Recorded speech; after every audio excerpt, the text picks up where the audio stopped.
Bonjour à tous, voici l'introduction inversée à l'atelier du département Apprendre concernant les classes inversées.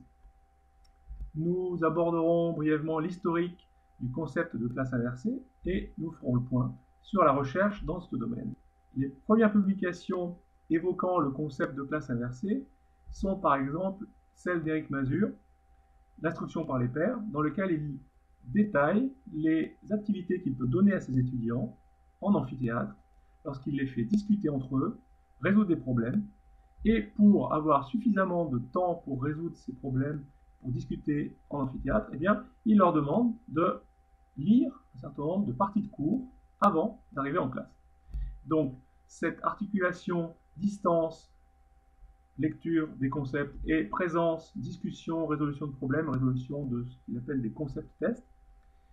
va être le point de départ de ce qu'on peut appeler déjà une inversion de classe. Le terme inverting apparaît dans les années 2000 suite à des retours d'expérience d'enseignants toujours américains qui proposent non seulement de lire un certain nombre de parties de cours, mais aussi de visionner des cassettes vidéo, de visionner des présentations PowerPoint sur ordinateur en libre service, qui, avant la classe, permettront donc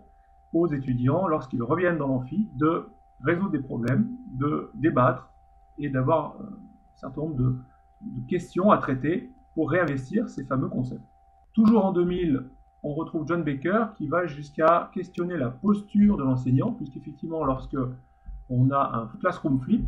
eh bien, l'enseignant va devenir non plus le savant sur l'estrade, mais plutôt le guide aux côtés des étudiants pour organiser les débats, organiser les discussions autour des concepts et résolution de problèmes. On a une popularisation du concept de classe inversée avec un article de Daniel Pink dans le Daily Telegraph qui raconte ce qu'un enseignant de mathématiques, Carl Fish, qui dispose sur une plateforme bien connue un certain nombre de cours et d'exercices pour entraîner ses étudiants. Le concept de classe inversée devient très très populaire avec le livre de Aaron Sams et Jonathan Berman en 2012, qui est traduit en 2014 et préfacé par Isabelle Mizet. Les enseignants Sams et Bergman, qui sont des enseignants de chimie, racontent tout simplement comment dès 2007, ils ont filmé des cours et mis en ligne ces films pour les élèves qui étaient absents, les élèves du Colorado, et ils se sont rendus compte qu'en pratiquant ceci, ils avaient davantage de temps pour faire les travaux dirigés en classe, pour faire les expériences de laboratoire. Ils ont constaté aussi que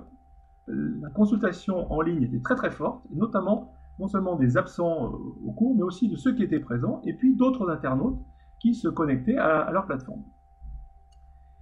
À partir de là, le concept de classe inversée s'est vraiment popularisé. On trouve des tas de sites qui racontent comment inverser sa classe. Pour être complet, il faudrait effectivement plutôt donner un éclairage sur la recherche en pédagogie universitaire. Et les chercheurs en pédagogie universitaire se sont un petit peu penchés sur la question, notamment Marcel Lebrun, qui s'est beaucoup intéressé aux outils numériques. Et selon lui, une des définitions de classe inversée pourrait être qu'effectivement les étudiants prennent connaissance de la matière en dehors de la classe, de manière asynchrone, et le temps de classe va être utilisé pour des discussions, résolution de problèmes, des interactions, de la pédagogie active. Marcel Lebrun a même essayé de classifier un petit peu les différents types de classes inversées, donc on s'achemine plutôt vers une définition au pluriel des classes inversées, avec un paramètre évident qui est l'articulation présence-distance, et puis des typologies de type 1 ou de type 2, voire de type 3, qui regrouperaient les deux types selon Marcel Lebrun. Sans rentrer dans le détail, ces types varient selon la façon dont les savoirs sont transmis et la façon dont la classe est organisée. Les pistes explorées par la recherche au début étaient essentiellement des études de perception étudiante et de retour d'expérience d'enseignants. De plus en plus, les classes inversées se situent bien dans le courant des dispositifs hybrides de formation, c'est-à-dire l'enseignement hybride, cette articulation présence-distance, synchrone et asynchrone. Et on voit de plus en plus apparaître des études sur l'efficacité des classes inversées en termes de résultats, de gains d'apprentissage. Juste pour illustrer, voici un extrait d'une étude qui montre par rapport à un groupe témoin qui serait ici en clair, un groupe qui aurait suivi des modalités pédagogiques en en inversion de classe montre un certain gain sur les résultats au test finaux. Nous verrons la suite, bien sûr, en atelier. Merci de votre attention et à bientôt.